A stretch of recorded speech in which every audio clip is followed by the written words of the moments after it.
Nandito tayo ngayon sa Cyclus Motor and Cycling Center at kasama natin ngayon ang ating Philippine looper na si Victor Salas. After 1 year, ito yung overall yung pyesa ng bike. Ang ginamit niya pala ngayon na bike, ito yung dating pinakita natin at finiture natin dito din mismo sa Cyclus Motor and Cycling Center. Ito yung Maro Kazi. So ilang kilo nga to, sir? Para sa alaman ng iba. Ngunit 75 pataas po eh. Ah, okay. 75 kilos pataas. Pataas, So, kahit ako guys, hindi ko kayang buhatin. Nakita niyo naman doon sa unang video, 3 na yung bumubuhat na tao para lang mabaklas yung gulong niya. So, ganito pala yung ginagawa ni Victor Salas pag napaplatan siya. Bali, tinatagilid mo lang to, sir, no? Apo, inihiga ko lang po Inihiga mo lang siya para mabaklas yung gulong. Ganito na yung sitwasyon nung group set. Antibay. Solid talaga pag Shimano. Napalitan na ba to ng ng kadena? Apo. Napalitan na. Oh. Mga ilang beses na. Ayan po yung kapalit. Ay, ito na yung kapalit. Bali, isang beses lang napalitan. Isang beses ng palit. Okay. So, ito na yung bagong kadena napalitan na. So, yung unang kadena, bumigay na din. At ito na yung kapalit. Yung stock po niya. Oh. Ay, yung stock na Sa kadena. Zamboanga po siya talaga kumalas kasi Oo. puro ahon dun eh. Mindanao. Oh. Imagine niyo guys, sobrang bigat. Pero, grabe. Yung naging struggle nitong frame na to, nasubukan talaga siya for about 1 year, no? Ang dami 80 niyang kilos. tama At ang daming napagdaanan nito. kasi. Grabe. Lalo na po pagka tumatawid ako ng dagat, no? Okay. Pagka sinampa siya, lalo na Zamboanga, Tawi-Tawi, Sulu, Basilan. Mindanao yun, di ba? Tapos Ano yun? Salit-salitan. Land, Land, tapos sea, land, tapos sea ulit. Ah, grabe. Daming tawid pala.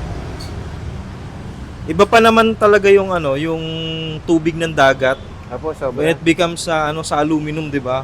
Pero kita naman natin okay pa din siya. Bali, napalitan po yan ng spokes. Mm. Kasi nagkakaroon siya ng salt ba? Corrosion, parang ganun. Oo. Nagkaroon ng salt yung yung stock niya. Oo. Kaya pumuputok sa sobrang bigat. Mm.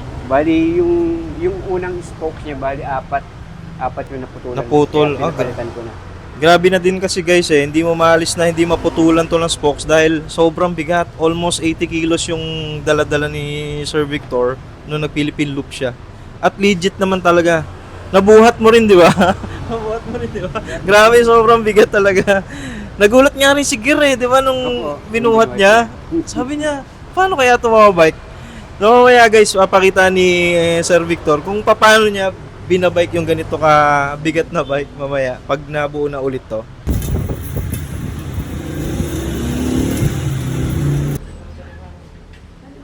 So ang gagawin, palit, rayos na lahat. Kasi nung una, parang dalawa lang yung napalitan. Nung tinuturo na siya, nagpuputukan na yung mga yung mga niple. So kailangan na palitan ng bago. At ito yung gamit na hubs ni Victor Salas, yung Sagmit M120. Ang dami na rin cogbite to.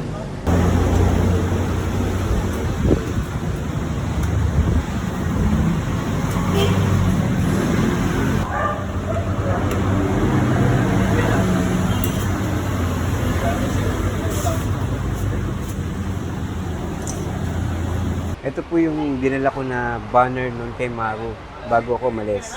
Pero ito yung simbolo ng sumuporta doon sa workshop natin. Okay. Kaya po, Sa hindi nakakaalam, yung workshop na to is ano po ba ito? ay yung bracelet making sa mga community. Ah, na- itong mga ito yung to. mga, yes, Ito po yung mga bracelet na to, no? Okay. Tinuro. Ayan. Ano po siya. Ano itong mga firma na to? Ito po yung halos lahat ng mga community cycling na nag-support dun sa natin sa workshop. Sila po yung mga collaboration Ang po. dami, no? Iba't ibang lugar to. Apo. Pero mostly napuno siya sa sa Mindanao. Sobrang memorable tong banner na to sa travel ko. Mm. Ibibigay natin to kay Sir Nico at sa Maru.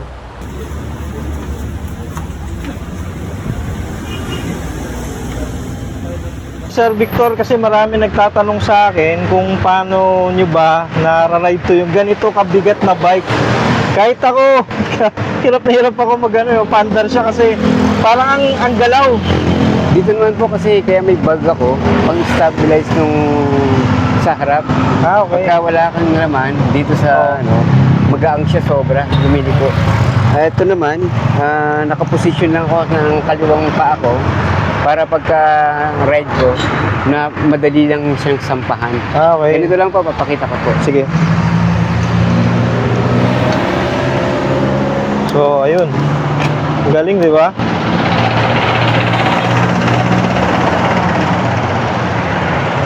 So, ganun lang guys, kung paano niya niraride yung ganun kabigat na bisikleta. Napakasimple sa kanya, di ba? Sabi niya, kaya pala siya may bag na ganun din kabigat para yun yung stabilizer niya pag magra-ride na siya para mabalanse yung pakiramdam niya doon sa bike. Ayan. Grabe, parang napakasimpleng-simple lang sa inyo, sir. Ang